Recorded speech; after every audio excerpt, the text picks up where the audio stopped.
Having made the decision to marry my boyfriend Ethan and paying a visit to his family's abode for introductions on the appointed day, I encountered a startling rejection from all his kin. Their chilling words echoed, "Never reach out to us again. Your voice is unwelcome." It seemed their upbringing, steeped in adulation for their physical charms, had fostered an environment of harshness and envy towards those who possessed what they lacked.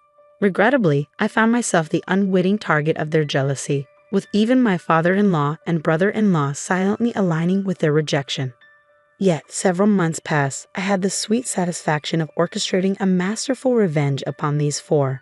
My name is Amy, age 27, now basking in serene and joyful days encircled by love for my husband, our cherubic child, and my own parents. The genesis of this newfound contentment traces back 3 years, when I was just 24. It all began with Ethan, my former colleague turned beau, who proposed to me. Bonding over our shared love for cinema, our friendship blossomed into romance through countless movie dates on our days off. Ethan's gentle demeanor and universal amiability endeared him to many at work. Averse to conflict, he possessed a forgiving nature that endeared him to all. From the moment I joined the company, Ethan intrigued me, so when he finally mustered the courage to ask me out, I was elated, eagerly anticipating each day at work. During moments of professional missteps and personal lows, he offered unwavering support, fostering a natural desire within me. I want to spend my life with this man. Ethan harbored ambitions of launching his own business down the line, and I was eager to stand by his side, offering unwavering support every step of the way. When he proposed to me, my heart soared with joy. There was no hesitation. I accepted his proposal without a second thought, resolved to spend my life with him. The weekend following Ethan's heartfelt proposal, we promptly journeyed to my family's abode, introducing Ethan to my parents and sharing our plans to wed. Ethan's warmth and charm extended effortlessly to my family, effortlessly bonding with my father over drinks and conversation. My parents, enchanted by Ethan's demeanor, readily embraced our union, reveling in our shared happiness. Witnessing Ethan effortlessly blend into my family dynamic, I couldn't help but feel blessed to have him in my life. As the weekend waned, our sights turned to meeting Ethan's family. While I realized I hadn't gleaned much about them from Ethan, I brushed aside any concerns, presuming his independence might have led to infrequent contact with his parents. The eve of our visit, during a casual phone call with Ethan discussing our plans for the morrow, he cryptically mentioned, "My parents might come off a bit peculiar, but don't dwell on it too much." His words sparked a twinge of apprehension, but with the early morning looming, I chose to set aside any worries and retire for the night around 10 p.m. The following day, Ethan and I rendered his vows at the station, embarking together towards his family residence. It marked my inaugural visit to his familial abode, and despite my attempts to quell my nerves, a persistent jitteriness lingered throughout the morning. Walking alongside Ethan, his words seemed to blur amidst the frantic thudding of my heart. Before us loomed a majestic mansion, reminiscent of a fairy tale castle. The sprawling garden only intensified my trepidation as I pondered Ethan's upbringing in such opulent surroundings. Yet, his reassuring smile offered some solace as he gently remarked, "Feeling nervous? It's all right, let's proceed." Upon a grand entrance, my mother-in-law greeted us warmly, her graceful demeanor and impeccable appearance exuding elegance. Her welcoming demeanor momentarily eased my apprehension. Once inside, the rest of the family, save for my mother-in-law, greeted me with smiles, alleviating some of my unease. Finding myself warmly embraced, I settled onto the sofa, engaging in pleasant conversation over dinner before proudly announcing our engagement to all present. Ethan's family beamed with delight, particularly my mother-in-law and sister-in-law, who expressed their excitement at welcoming me into the family with endearing words. "We're thrilled to have such a charming addition to our family." Their warm reception touched me deeply, fostering a sense of belonging. As the pleasant conversation flowed, I learned more about Ethan's family. His father managed a successful company specializing in package tours, while his brother, an executive director within the same company, harbored aspirations of eventually assuming its leadership. Meanwhile, my mother-in-law and sister-in-law gracefully balanced their roles as homemakers, enriching their lives with pursuits like dance classes and flower arrangement lessons. My sister-in-law, radiating confidence with her impeccable appearance, left a lasting impression. Meanwhile, my father-in-law's kindness and affable demeanor put me at ease, his engaging conversation effortlessly quelling any nerves. I found solace in his amiable presence, genuinely grateful for his warmth. However, the harmonious atmosphere was briefly disrupted by a question from my father-in-law, inquiring about my employment status at the same company as Ethan. I clarified that I held a permanent position, having joined as a regular employee following my graduation from Harvard University. His pride in my accomplishments was palpable, his admiration evident as he praised my achievements. The ensuing praise from both my father-in-law and Ethan left me feeling slightly embarrassed yet profoundly touched by their words of admiration and support. In reality, my journey led me to a prestigious university in the United States, where I dedicated myself to studies even at the expense of sleep during my high school years. My parents, despite limited means, toiled relentlessly to afford my college education. Fueled by a deep-seated determination to secure a promising career and ultimately repay my parents' sacrifices, I poured my heart into every endeavor. Engrossed in lively conversation with others, I couldn't help but notice the sudden silence from my mother-in-law and sister-in-law. A pang of apprehension gripped me, prompting a frantic search for a change of topic.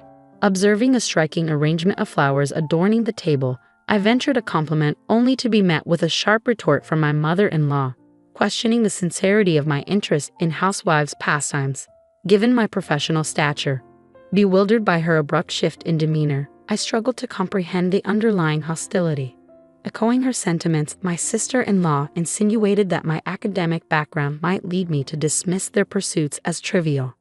I never intended such implications, yet found myself at a loss for words, choking back tears of frustration. Ethan swiftly intervened, rebuking their baseless assumptions and defending my character.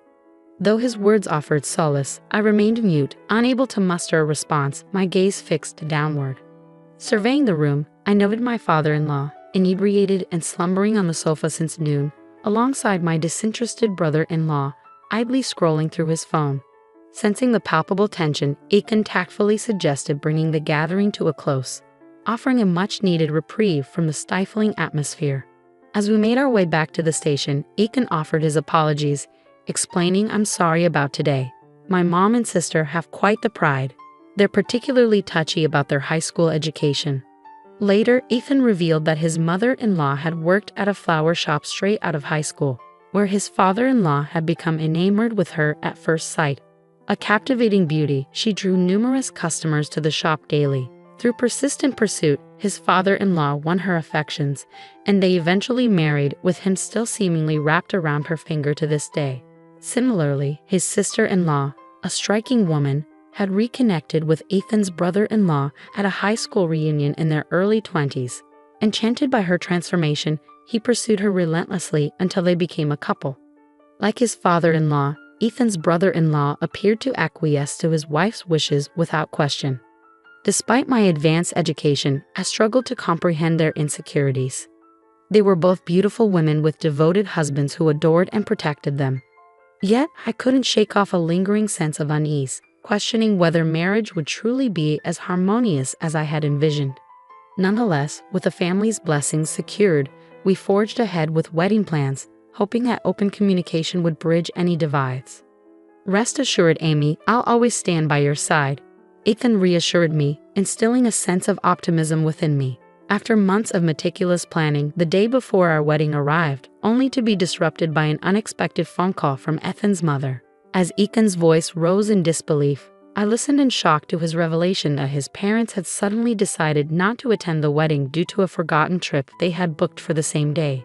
Stunned and bewildered by this unforeseen turn of events, we attempted to reach them for an explanation to no avail, met only by the incessant ringing of unanswered calls. Perplexed by the abrupt turn of events, we hastened to Ethan's parents' house, only to find it dark and deserted, indicating their absence. I voiced my concerns to Ethan, recalling the tense atmosphere during my previous visit, questioning if I had inadvertently offended his mother and sister. Ethan attributed their demeanor to their prideful nature, acknowledging that highly intelligent individuals often bore stubborn tendencies, but he remained uncertain of any specific grievances they held. Puzzled by his father's absence as well, Ethan explained that both his father and brother-in-law were inclined to defer to their wives, likely aligning with them to avoid discord. His distress was palpable, leaving me at a loss for words. Ultimately, our attempts to contact Ethan's family proved futile, compelling us to proceed with the wedding sans their presence. We were left bewildered by the unfolding events, questioning the reasons behind their absence. Even if they genuinely forgot about their trip, I struggled to comprehend why they would prioritize it over their son's wedding. Upon learning of Ethan's family's absence, my own parents expressed understanding, though their expressions betrayed a hint of complexity, burdening me with a sense of guilt for causing them distress on what should have been a joyous occasion. During the reception, murmurs circulated among our guests, questioning the absence of Ethan's parents. Even our boss, who graciously offered a toast, inquired about their whereabouts, leaving us grappling for an appropriate response. Faced with the dilemma of revealing the truth, we opted to deflect inquiries by attributing their absence to illness. What was meant to be a day of celebration turned into one fraught with mental exhaustion. Days later, when Ethan and I visited his parents to relay the events of the ceremony, his mother's nonchalant demeanor and lack of remorse stung deeply. Suppressing my sadness to maintain familial harmony, I responded with a strained smile, concealing the hurt that lingered within. Ethan's voice cut through the tension like a knife, his words echoing with a mixture of disbelief and frustration. Canceling the day before the wedding, with all our relatives absent, is that even acceptable? If you had no intention of attending, you shouldn't have accepted the invitation in the first place. His sister-in-law's response only added fuel to the fire. I would have attended if Amy wasn't the bride, she declared coldly, leaving me utterly bewildered, my head spinning with confusion. Before I could make sense of her words, Ethan's mother-in-law launched her own accusation, attempting to deflect blame onto me. Don't lay all the blame on us. I wanted to witness my son's special day, but Amy ruined it. I'm a victim here too. I demand an apology. Ethan, sensing my shock, rallied to my defense. How can you blame Amy? She's done nothing wrong, he retorted, his voice tinged with incredulity. But the silence of Ethan's father-in-law, until now, was ominous. When he finally spoke, it was with a venomous intensity that sent shivers down my spine. Enough is enough. How dare you barge in here on our day off to complain? Is that all you came for? Get out. His words were like a slap in the face, and before we could even process what was happening, we found ourselves forcibly ejected from their home. As I hastily slipped on my shoes at the entrance, my mind reeled with shock and disbelief, struggling to comprehend the sudden turn of events. A sharp sting on the sole of my foot jolted me into a panic. Ouch! I exclaimed, lifting my foot to find a caterpillar wriggling inside my shoe. Recoiling with disgust, I hastily kicked off my shoe and fled outside, releasing the creature into the open air. As I stood, one shoe on, catching my breath, I noticed my mother-in-law and sister-in-law watching, their laughter laced with a malicious edge. "Are you all right?" they asked, their concern ringing hollow. Eager to escape the uncomfortable situation, I mumbled an apology and made a swift exit, only to be halted by my mother-in-law's unexpected words. "Amy, please refrain from involving yourself in our affairs except for weddings and funerals," she said, her tone final as she shut the door, leaving me bewildered and hurt. What had I done to deserve such treatment? All I wanted was to foster a positive relationship with Ethan's family. On the journey home, Ethan showered me with apologies, assuring me that I needn't endure any further interactions with his family. Despite his efforts to console me, I couldn't shake the feeling of guilt and confusion. The revelation that my presence had caused such disdain from his mother-in-law and sister-in-law weighed heavily on my mind, leaving me questioning my worth. The next day brought a new wave of distress as my entire body erupted in intense itching. Rushing to the mirror, I was greeted with the sight of fiery red swelling covering my skin. A visit to the dermatologist revealed that the cause was caterpillar stings from the previous day.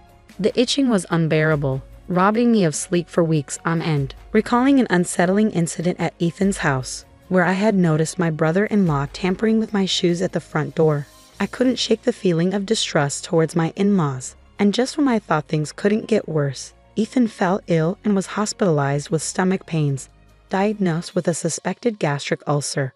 Worried sick, I insisted he take time off work and accompanied him to the hospital for further tests, grappling with the mounting challenges that seemed to plague us relentlessly.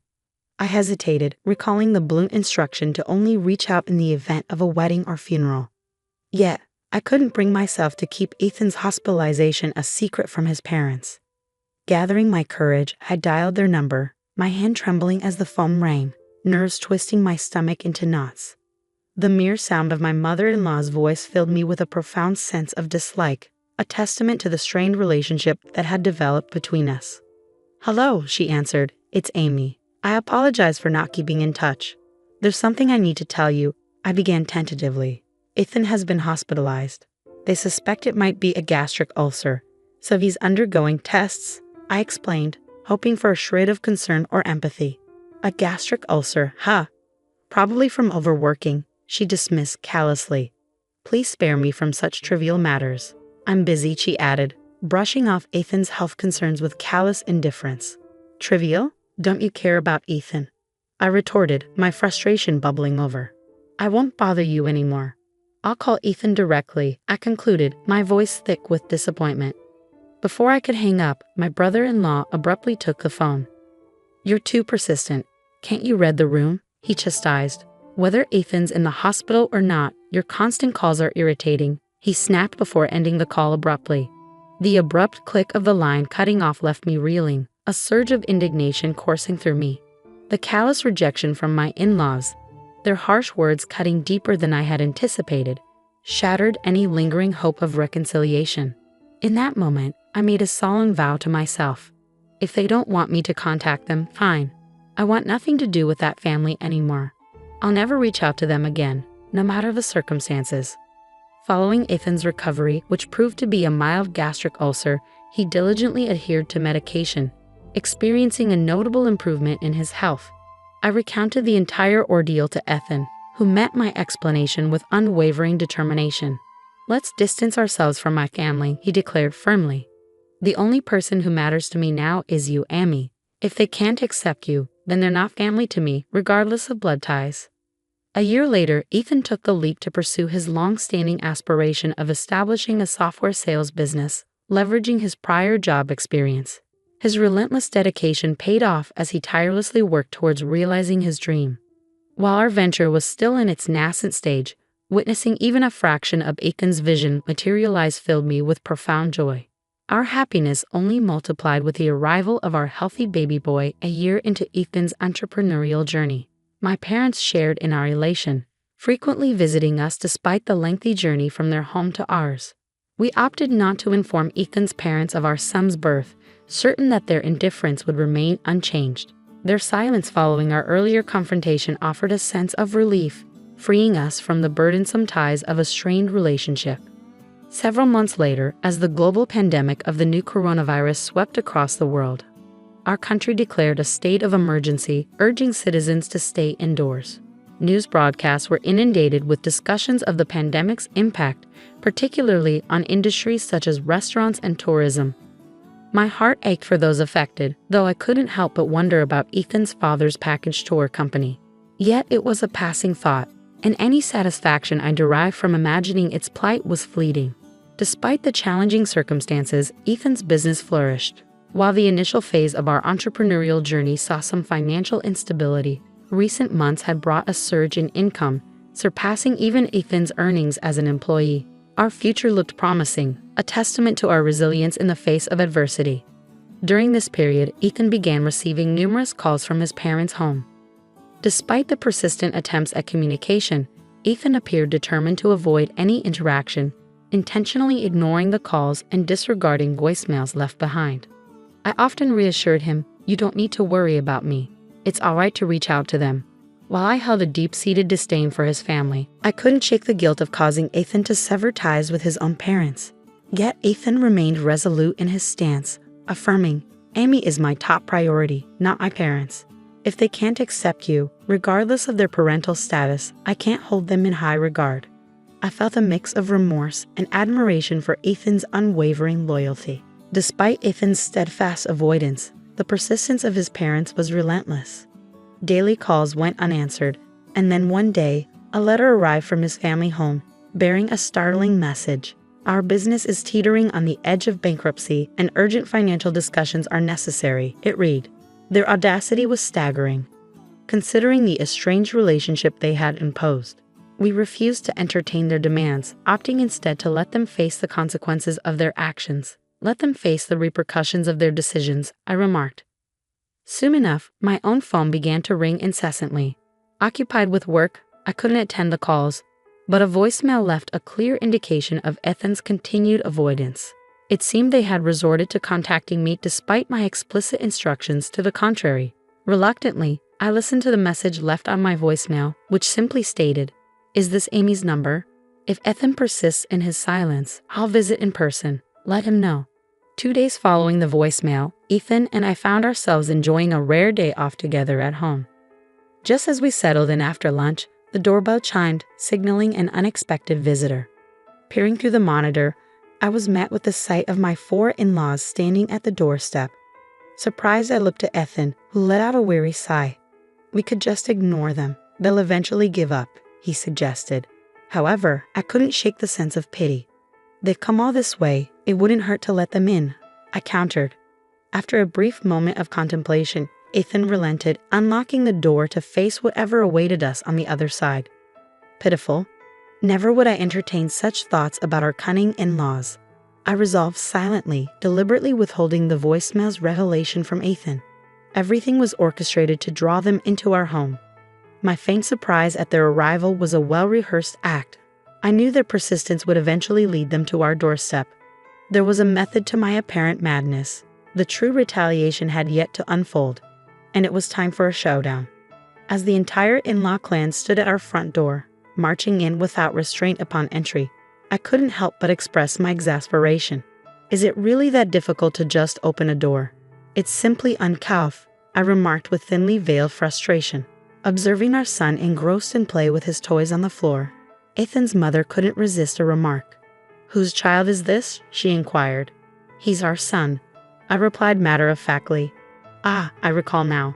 Since you insisted we cease contact, I saw no need to inform you of his arrival." "Clearly, your interest is lacking," she retorted dismissively. Her contemptuous gaze met mine, and she muttered disparagingly under her breath. I found myself relishing the moment and turned to address Ethan's father. "What brings you here today?" A courtesy call would have been appreciated, I stated, my tone tinged with sarcasm. Ethan's father bristled at my remark. "Didn't you receive the letter?" He retorted sharply. "You mean the one that arrived 2 days ago?" I countered, noting the frustration in his tone. "If you had bothered to read it, you'd know we required urgent communication," he snapped back, his anger palpable. Swiftly, I retorted, "You made it clear you wanted nothing to do with us anymore, so I assumed contacting you was unnecessary." Suppressing a grin as I faced the stern quartet, I noticed Ethan, my husband, remaining silent, allowing me to speak my mind freely. It was characteristic of him to gauge the situation adeptly. It seemed unfathomable that he was raised by parents lacking such basic sensibilities. Abruptly, my father-in-law's demeanor shifted, transitioning to a pleading tone. "Please apologize for the past. The ongoing COVID situation has devastated our travel business. With cancellations piling up and no new bookings in sight, we're facing ruin. Can't you assist me with some financial aid?" In response, I maintained, "While I empathize with your predicament, I cannot readily aid someone who previously disavowed any connection with me. However, genuine displays of sincerity might sway my decision." Outraged, my father-in-law attempted intimidation, his expression contorted in fury. Unfazed, I resolved to handle the situation on my terms. "You're free to leave if you don't agree," I declared calmly. As my father-in-law persisted in pleading, beseeching me for assistance, I remained resolute. Eventually, he implored the others to apologize, leading to a collective plea from the entire group. In response, I politely declined their appeals, maintaining my composure. Enraged, my father-in-law slammed his hand on the table, his anger palpable as he grabbed my collar, accusing me of arrogance amid his attempts at reconciliation. Taken aback by his sudden aggression, I was about to intervene when Ethan stepped in, asserting, "Dad, don't lay a hand on Amy." My father-in-law retorted, "You're choosing your wife over your parents' plea." Ethan remained firm, stating, "Amy is my priority. I can't condone mistreatment towards her, even from my own parents. I won't accept superficial apologies just for money. If you can't sincerely apologize to Amy, then leave." Enraged by Ethan's stance, my father-in-law lashed out, landing a punch squarely on Ethan's face. Shocked and struggling to comprehend the violence unfolding, I attempted to reason with my father-in-law. But he was beyond reason, relentlessly kicking Ethan as he lay on the ground. Desperate to intervene, I tried to restrain my father-in-law, but he shrugged me off, causing me to collide with the table, resulting in a painful impact to my head. As I touched the back of my head, I felt the warmth of blood trickling down my fingers. The other 3 family members, frozen in shock, watched as my father-in-law continued his rampage, demanding money and ransacking the room.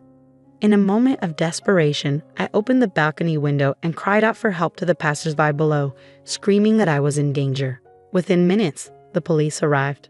Upon their arrival, my father-in-law swiftly changed his demeanor, feigning innocence and dismissing the chaos as a misunderstanding. He attempted to paint me as intoxicated and delusional, trying to downplay his violent outbursts with a disarming smile. I recounted to the officer, "Please apprehend this man. He assaulted both my husband and me, and he's been ransacking our home, demanding money." In response, my father-in-law vehemently denied the accusations and, with a burst of anger, punched a hole in the wall. Without hesitation, the officers arrested him on the spot. Subsequently, the other 3 family members were also taken in for questioning. It became apparent that my father-in-law would spend some time in jail. Thankfully, Ethan only sustained a minor injury, a cut and bruise on his cheek that healed quickly. However, the wound on the back of my head required 10 stitches, turning out to be more serious than initially thought. While I feel a pang of guilt for Ethan's injury, a sense of relief washes over me knowing that my in-laws have ceased their demands for money, possibly reflecting on their actions. As I later discovered, my father-in-law initially spoke highly of me, but my mother-in-law and sister-in-law's jealousy led them to manipulate him and my brother-in-law into treating me poorly. It's astounding how envy can alter one's behavior so drastically, leading to unforeseen consequences. It serves as a sobering reminder of the unpredictable nature of human emotions and the potential repercussions that follow. As anticipated, my in-laws faced financial ruin. Their business collapsed, and their home was repossessed. Now, they reside in a modest apartment, both nearing their 70s and struggling to secure employment. My brother-in-law, once privileged by his father's position, now languishes in a cycle of gambling at the casino, nearing 50 with no marketable skills. Meanwhile, my sister-in-law's attempts at job hunting are thwarted by her demanding demeanor, leaving her confined to their home. Following that turbulent incident, my father retired, prompting a decision for my parents and us to cohabit. Surprisingly, it was Ethan who proposed this arrangement out of concern for my parents' well-being in their twilight years. With my return to work, my parents graciously care for our son during the day, providing me with a sense of security in juggling childcare and my career. Surrounded by my beloved husband, caring parents, and our cherished son, life couldn't be more fulfilling. I am determined never to take this happiness for granted and to always remain grateful for the blessings bestowed upon us.